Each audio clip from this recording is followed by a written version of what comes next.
Hi guys and welcome to another video. Today is the day before Halloween, so I wanted to film a Halloween special, even though it probably won't come out until at least a week after Halloween. But originally I wanted to do a video listing the 10 creepiest things in Pokemon. But when I started thinking about it, I realized that most of the things in Pokemon that are really creepy are the Pokedex entries. For such a child-friendly franchise, Pokemon has a bunch of really creepy or disturbing Pokedex entries. So today I will list 10 of them that I personally find the creepiest. Number 1. The Reefphone. The Reefphone is basically a poster child for creepy Pokedex entries. So I'm sure most of you have heard at least one of its many Pokedex entries that describe how it takes away any child that mistakes it for a balloon and holds onto it to afterlife. But if you thought that was it for Reefphone, you should hear his Diamond Pokedex entry. A Pokemon formed by the spirits of people and Pokemon. It loves damp, humid seasons. Why does it like damp, humid seasons? Do I even want to know? No, I definitely don't. But clearly, whoever writes these Pokedex entries thought Reefphone wasn't creepy enough. Because in Pokemon Moon, we got this entry. If for some reason its body bursts, its soul spills out with a screaming sound. But it gets even worse. In Ultra Sun, we got this. Its round body is stuffed with souls and expands each time it leads someone away. So it doesn't actually lead children away to afterlife, but instead they die and become part of Reefphone, which is infinitely creepier. And I still can't understand why this is actually part of a children's franchise. Number 2. Befair. Befair just looks so cute and friendly. You want to give it a hug, but maybe you should reconsider that, because according to its Moon Pokedex entry, this Pokemon has the habit of hugging its companions. Many trainers have left this world after their spines have been squashed by its hug. I personally find this Pokedex entry much more disturbing than any of the ones about evil ghost-type Pokemon taking people to afterlife. But it's not only creepy, but also incredibly tragic. Because this Pokemon wanted to show its love for its trainer by giving them a hug. But by doing that, it killed them with its bare hands. Number 3. Baynet. A lot of Baynet's Pokedex entries talk about the same thing. So I'll just read this Diamond, Pearl and Platinum entry. A dog that became a Pokemon over its grudge from being jumped. It seeks the child that disowned it. And it's definitely planning to kill that child, because there's no way it's just going to find that child, slap it, and then leave. And Baynet specifically planning to kill that one child is much creepier than a ghost-type Pokemon that just kill any child they come across. Or maybe it's just that I threw away some of the plushies I had as a kid, and the thought of some of them coming back to kill me horrifies me. Number 4. Suicune. The entire Goodra evolution line looks really cute and friendly, but clearly whoever wrote the entries for Sun and Moon had a problem with that, because in Pokemon Sun we got this entry.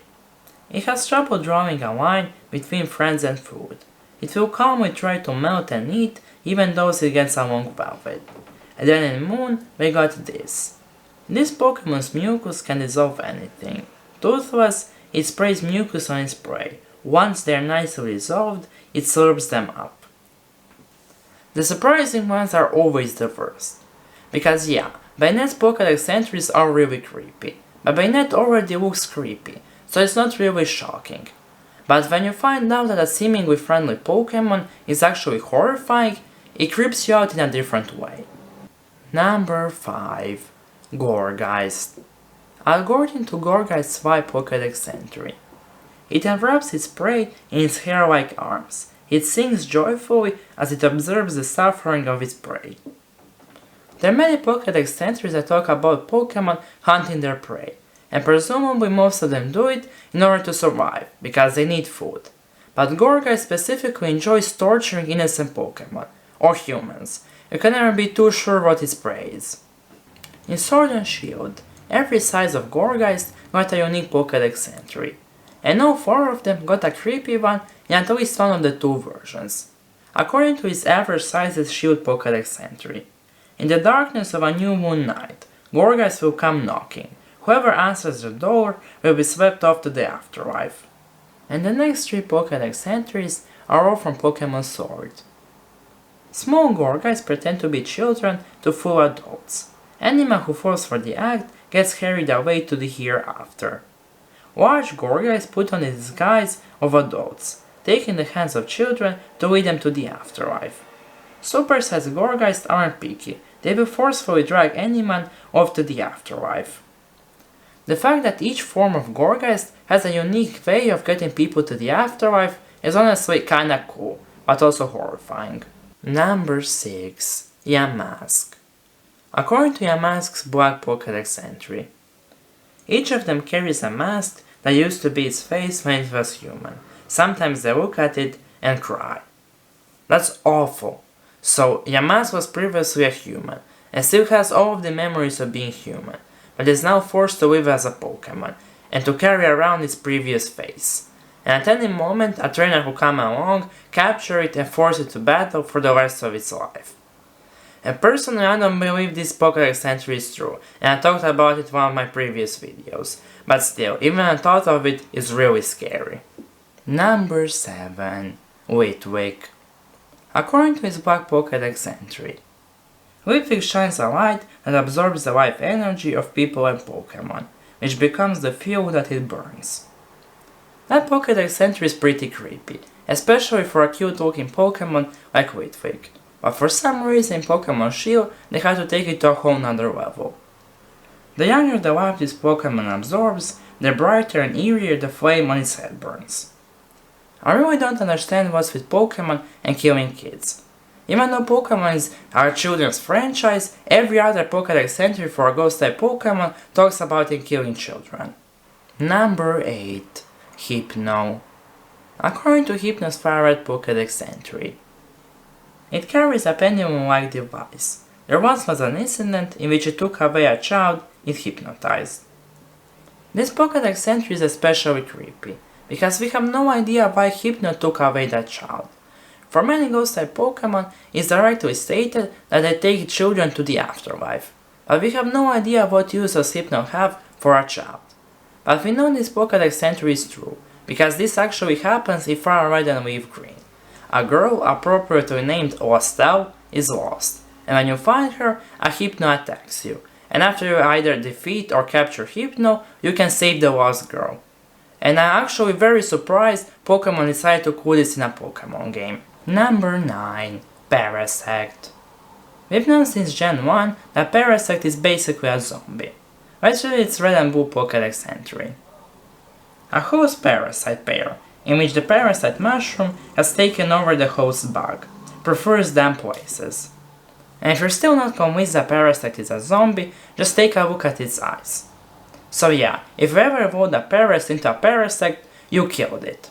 There are many Pokedex entries that talk about Pokemon killing other Pokemon, or even humans. But this time you, the trainer, willingly killed your own Pokemon. Number 10. Hatram. Hatram seems like it'd be a kind and friendly Pokemon, but in reality is the exact opposite of that, according to its Sword Pokedex entry. No matter who you are, if you bring strong emotions near this Pokemon, it will silence you violently. I assume silence you violently means killing you. And what really shocks me about this Pokedex entry is how little Hatram values human or Pokemon life. I assume it has some sort of weird psychic power that lets her sense others' emotions or feel them. But I seriously doubt strong emotions actually hurt her, and in reality, she probably just kills anyone that's even a slight annoyance to her. And that's the list. I hope you enjoyed the video. If you did, maybe consider liking it or maybe subscribing to my channel and ring the bell button, so you get notified when I upload another video. Also, leave me a comment telling me whatever you want. It's not like I get a lot of comments, so I'll read whatever you write. And maybe one day I'll do a part 2 to this video, because I also found a lot more creepy Pokedex entries, so maybe next Halloween. And that's all I have to say for now, so I hope I'll see you again, and goodbye.